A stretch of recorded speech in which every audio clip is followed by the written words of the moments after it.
Hello everyone, how's it going? Billy Ballgame here, back with another video. On this channel, I'm just a dude who loves baseball and loves to talk about baseball cards. And if that interests you, I would love it if you would consider subscribing to the channel. Today's video is kind of just some mindless fun that I threw together because I've been really busy with baseball. I was gone. I was actually riding on a school bus yesterday for about 5 hours down to a baseball game and back. So at my age, that is not my idea of a good time, and I'm really, really sore today. So this was a video I thought that you might enjoy, and it was interesting for me doing pulling up the data and just kind of a fun video where I can make fun of myself. With a little self-deprecating content or self-defecating content, depending on how you want to look at it.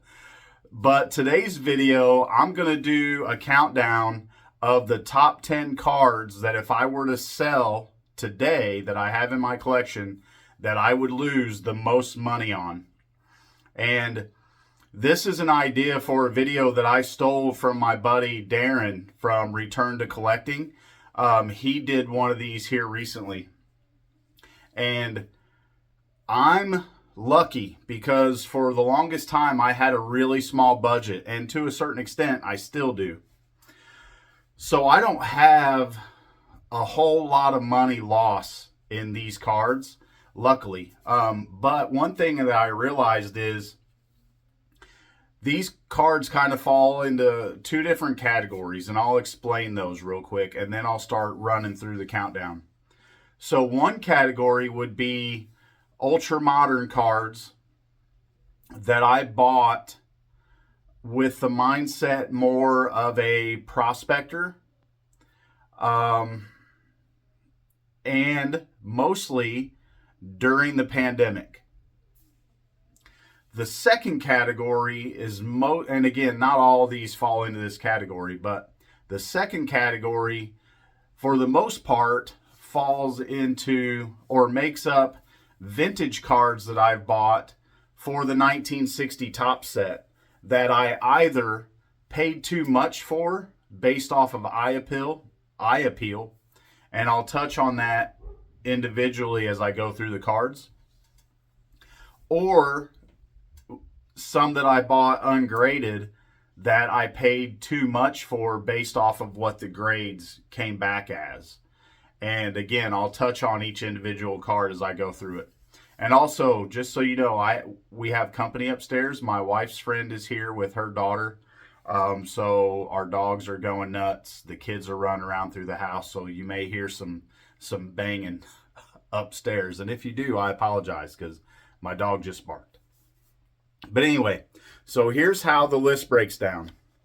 So number one, and this would, well, I'll show you. I'll explain it to you. So number one is a 1987 Topps traded Greg Maddux. And there's a lot of glare on that label. Let me see if I can move it. But this is in a PSA 10. I worked out a trade at a show in Columbia with one of the other cards that are on this list. And like, I picked up some really cool cards that I enjoy having in my collection, but man, this will not go down as one of my best trades that I've ever made. That's for sure. So there you go. That took some of the glare off the label. So at the time when I traded for this card, it was valued at $125. It is currently valued at $71.25, which would put me down, if I were to sell it today, $53.75, which is, did I write that down right? 75%? That doesn't seem right. But I pulled all these numbers off of VCP. And I'm not a math whiz, but that doesn't seem like 75% to me. So that's probably wrong. It seems more like maybe 30% or somewhere around there. So I apologize for that first one. And then the second one is a 1992 Topps Shaquille O'Neal in a PSA 9. So again, this is a card I picked up during the pandemic. If I'm not mistaken, it was either part of this trade with this dealer, or it was a card I picked up from the same dealer. And this card, when I picked it up, was valued at 80 bucks. Now it is $19.28. So I would be down about 60 bucks, $60.72. And again, 75.9% of my value is gone in this card. And at the time, I was actually thinking about buying a gold in a 10. And I'm glad I didn't, because Shaquille O'Neal's cards have been hit really, really hard post-pandemic. But again, that's a rookie card of an all-time great, one of my favorite players growing up in basketball. So, like, I'll keep that in my collection. And it's not like, you know, I lost the equivalent of a mortgage payment on these cards or anything. So, again, I'm pretty lucky that for a time, especially when I was buying cards during the pandemic, that I didn't have a very good budget. So, hopefully, now that that's over and a lot of these cards have returned to a more realistic value, in the future, hopefully these cards that I'm picking up hold their value relative to what I paid for them a little better. So next is a 60 Topps Roberto Clemente. This one's in a PSA 5. I paid $250 for this. It's currently valued at $188.37. And that would put me down $61.63, or 24.65%. So this is a card that I picked up at the local card shop. And I was surprised that he had it, because he doesn't carry a lot of vintage cards usually. And so I walked in and saw it. And again, I was working on the 60 Topps set at the time, and just really liked the eye appeal. And I knew I was paying a little bit more than the going rate for it at the time when I picked it up, but I just liked the card. The centering is great, the coloring is great, the registration is great. So I paid up for this based off of eye appeal. So the average SGC 5 or PSA 5 value right now is $188.37. I don't feel like this is an average PSA 5. And there are a few more cards that you'll see later that fall kind of under this same criteria. So, like, I'll overpay for a high eye appeal card in a grade because I feel that it is worth more than the average card for that grade. So I think I could probably get a little better than $188 for this card if I were to sell it today.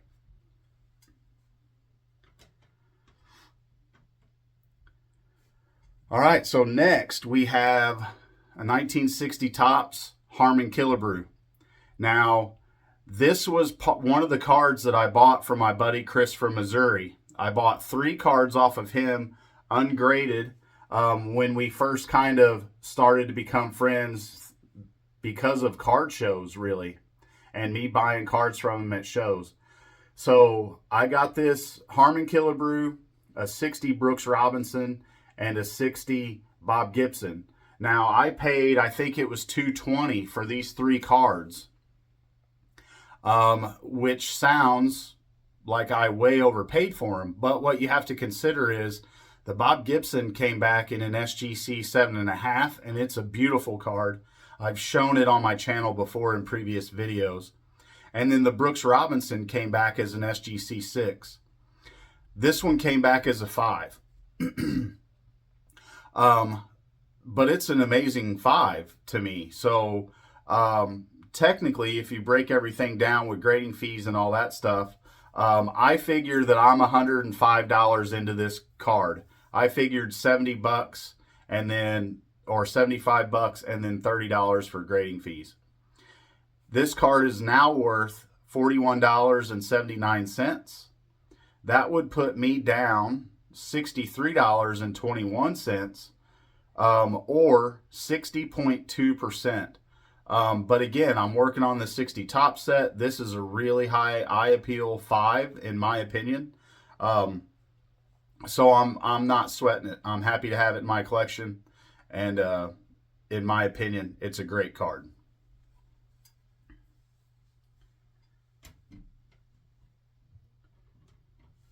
Next, we have this is a boo-boo that I made big time. So we have the 1960 Topps Jim Cott. And as you can see, this one is in an SGC3. I'm $95 all in on this card, and it's worth about $30.36, which would put me down 64.64%. And from this angle, it looks like it's a really nice card that may be undergraded. But if I can find the right angle, right down there above the K, you can see there's a big divot in the card right here that I did not see on the show floor when I bought this ungraded. And I paid at the time about a 6 grade. And that's what I thought this was going to grade. So you can see with that divot, that had a big part of knocking this down to a 3. So right now, this is a filler card in my collection for the 1960 Topps set, and at some point, I will upgrade this to a 5 or a 6. But again, this is an example of a card that I bought ungraded at a show, and the lighting wasn't great. I didn't look at the card well enough. And now I always bring my reading glasses to card shows because I'm almost 50 and my eyes aren't what they used to be. So I don't want this to happen again. Luckily, this, it's not a whole lot of money. But if I were to buy a $200 or $300 card at a show thinking it's going to grade as a 5 or a 6 and then it grades as a 3, then that might hurt.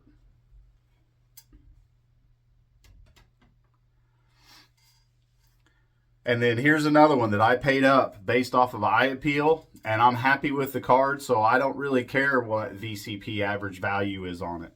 So here's my 1960 Topps, Carl Yastrzemski. Again, this is for my 1960 set. I paid $375 for this, and right now, according to VCP, the average SGC 5.5 is worth $273. So that would put me down $101.83, or 27.15%. But again, this was just such a nice example, in my opinion, of an SGC 5.5 with the centering and the coloring and the lack of the black schmutz that a lot of these have. I mean, it has some, the overprinting or the roller marks. But it's not nearly as bad as a lot of them that you will see. So again, I'm happy with this card, and I'm happy to have it in my collection. And again, if I were to sell it today, which I don't plan on, I believe that I could get more than $273.17 for this card, just based on the eye appeal. So take that for what it's worth. And that was number 5, by the way. So number 4 is a 2011 Bowman's Best Mike Trout. You can see this one's in a PSA 9. I bought this kind of height of the pandemic, and Mike Trout was having an amazing year. I think I bought this in I think it was early in 2021, and if I'm not mistaken, he was having an MVP type season and then got hurt. I believe, is that the year he hurt his calf muscle? I can't remember for sure, but and I wanted a Mike Trout rookie card, and at the time, this was one of the cheaper ones, and this was the one that I was able to most reasonably afford. I paid $185 for this. Right now, it's valued at $78.96, which puts me down $106.57, or 32%. Now, well, at one point in time, this was about a $400 card. Mike Trout's rookie cards have definitely peeled off some value. So if you're someone that's looking to buy a Mike Trout card, specifically his 2011 regular Topps card, now may be a great time to buy if you still believe in Mike Trout's long-term viability within the hobby. Because he's probably a Hall of Famer already. I mean, he's won 3 MVPs. I think he's was the fastest player ever to 100 WAR or something like that. And he was just a beast for probably the first 5 or 6 years or so of his career. Probably one of the best ever. But he's battled injuries the last few years. And his cards have come down in value quite a bit. But he's probably still a Hall of Famer. So if you think he's going to continue to fight the injury bug and not win MVPs and not be one of the best players in baseball anymore, then you might want to hold off on picking up his rookie cards. But if you think that he's going to become some semblance of Mike Trout once again, now's a pretty good time to buy, in my opinion. Now, again, this isn't an investment, and this isn't an advice on what cards you should buy channel. That's just my opinion. All right, next is another one of those eye appeal cards that I've paid up for.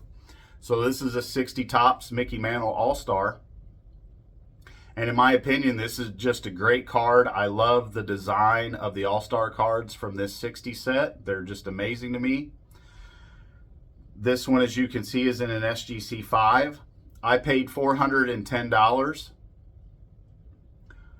And right now, it's valued at about $259.97, which would put me down $150, or 36.59%. And I went by total value on these cards, not percentage, but I figured I would add the percentage in there. So actually, I'm sorry, I just looked at my notebook again. The Greg Maddux, I'm down 43%. I don't know how I got those numbers mixed up. But, so this one, I'm down, excuse me, 36.59%. But again, this is a card that I paid up for based off of eye appeal. I mean, this is almost dead centered. And it's really hard to find these All-Star cards or the cards from the 60 set in general that are dead centered. And this one is great. So, for me, this is not your average SGC 5, and maybe I'm biased because all these are my cards, and I buy cards that scream eye appeal to me. But again, I think that I would probably do a little better than $259.97 on this card if I were to sell it today, but I'm not. All right, and number 2 is also a Mickey Mantle card. This is a 1960 Topps Mickey Mantle. This is his regular card from this set. As you can see, in an SGC 5. And this was another eye appeal card to me. It shifted a little bit left to right, but overall the centering on this card is really, really good. For those of you that have followed the channel for a while, you know the story of how I picked this card up. There was a card where I was the underbidder in an auction that went for more than I thought it was going to.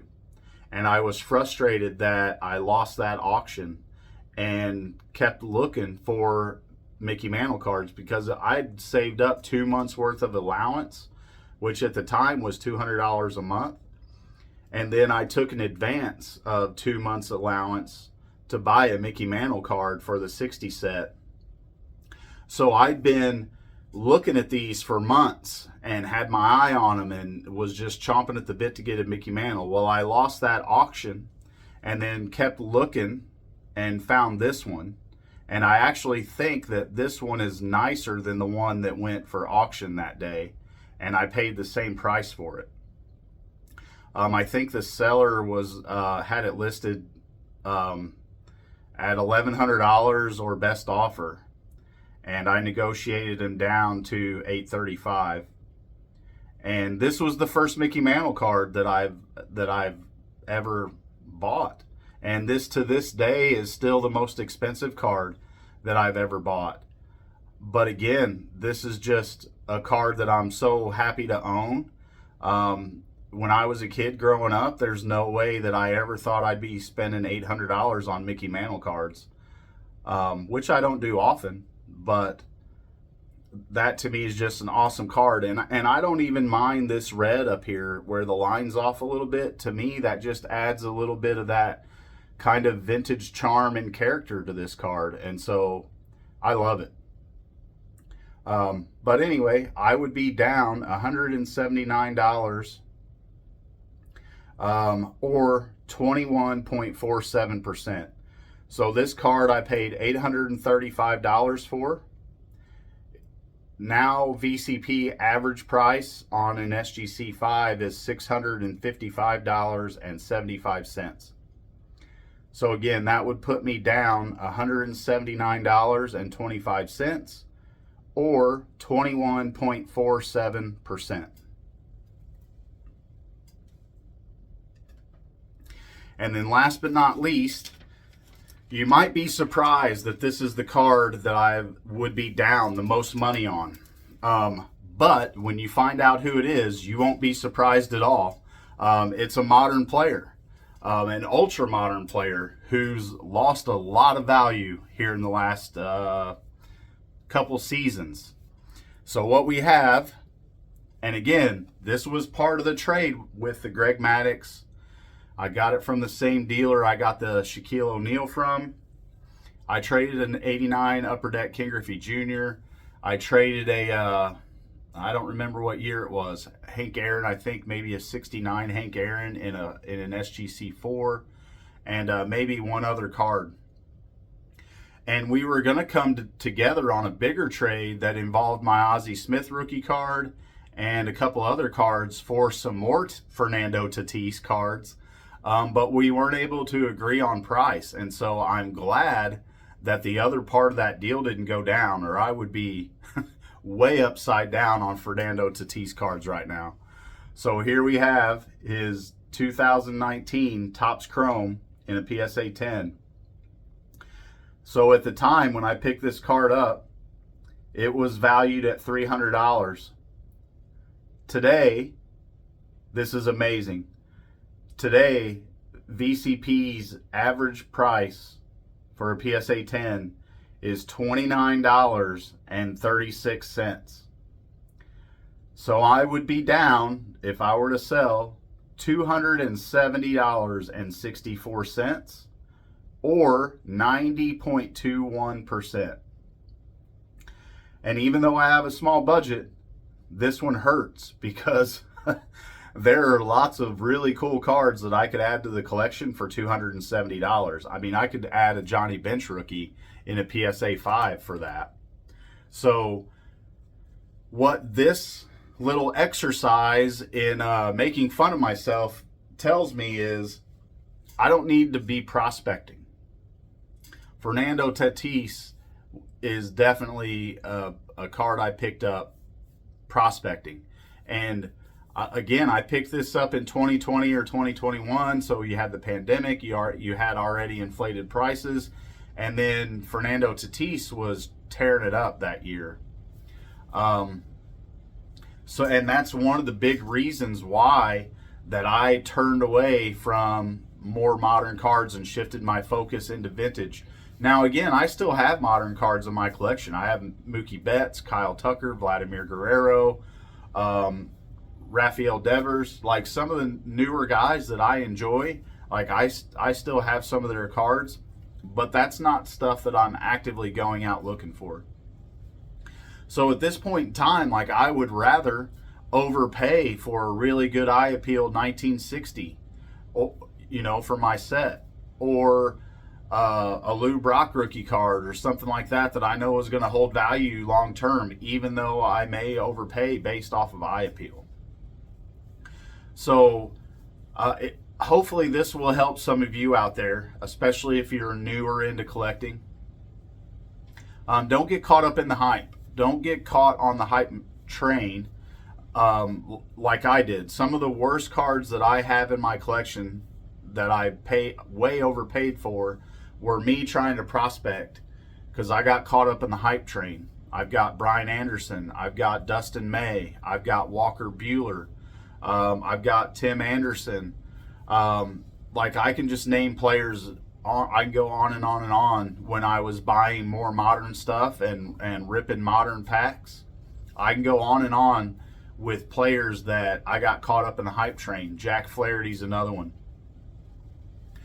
But now that I've switched to vintage, there's no hype on these cards anymore.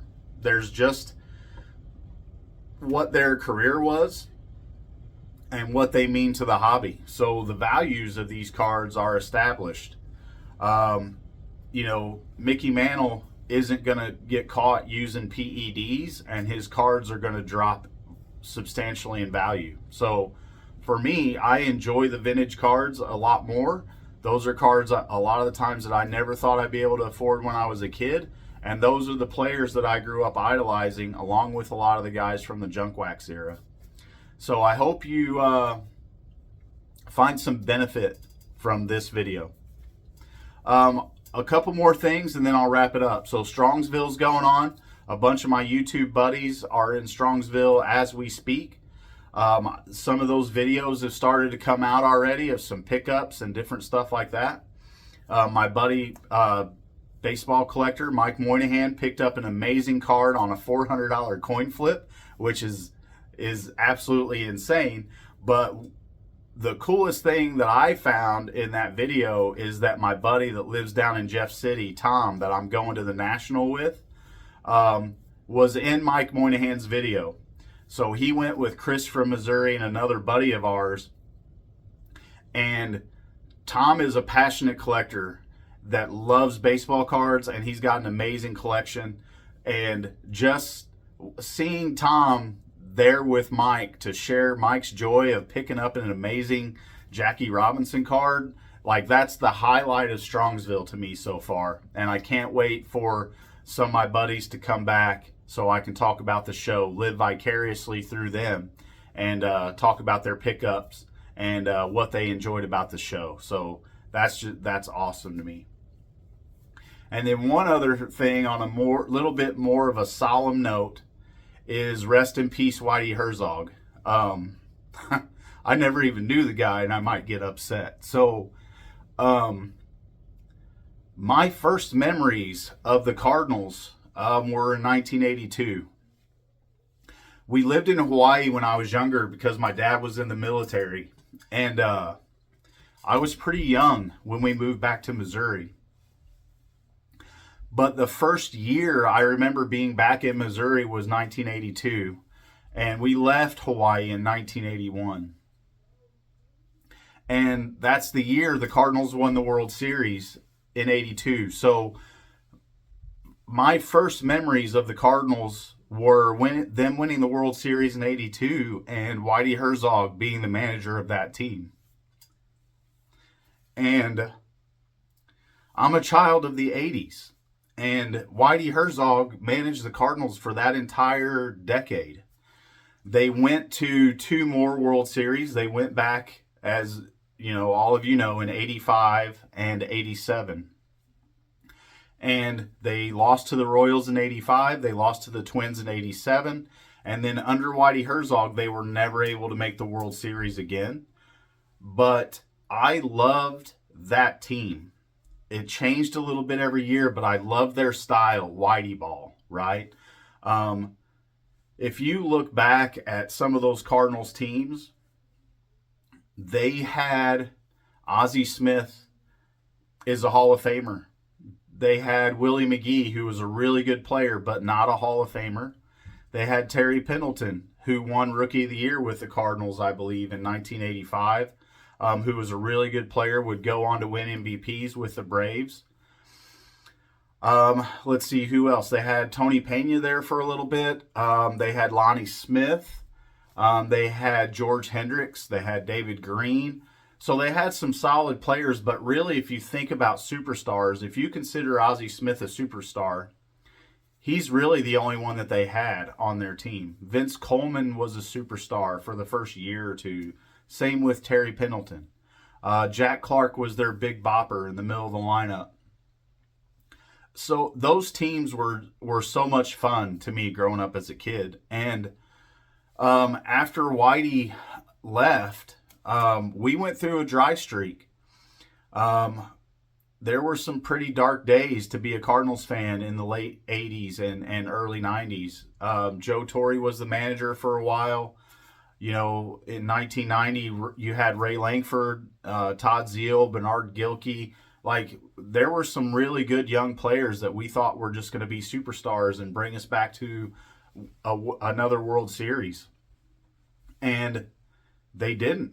And the Cardinals finally won a World Series, I think, in 2006 was their first one since 1982. So my heart is tied to those 80s Cardinals teams. And I saw Whitey Herzog at a show in St. Louis that we went to last year, and he was signing autographs, and I wish I would have gotten one. He lived a full life, 92 years old, was a fixture in St. Louis and a fixture in the Cardinals organization until the day he died. And so rest in peace, Whitey Herzog. When we went to ball games, my dad would always want to sit at the third base line so he could see into the Cardinals dugout. And I asked him, you know, let's sit above the dugout because I wanted to get autographs of Cardinals players as they were, you know, pre-game, as they were warming up and taking BP and stuff like that.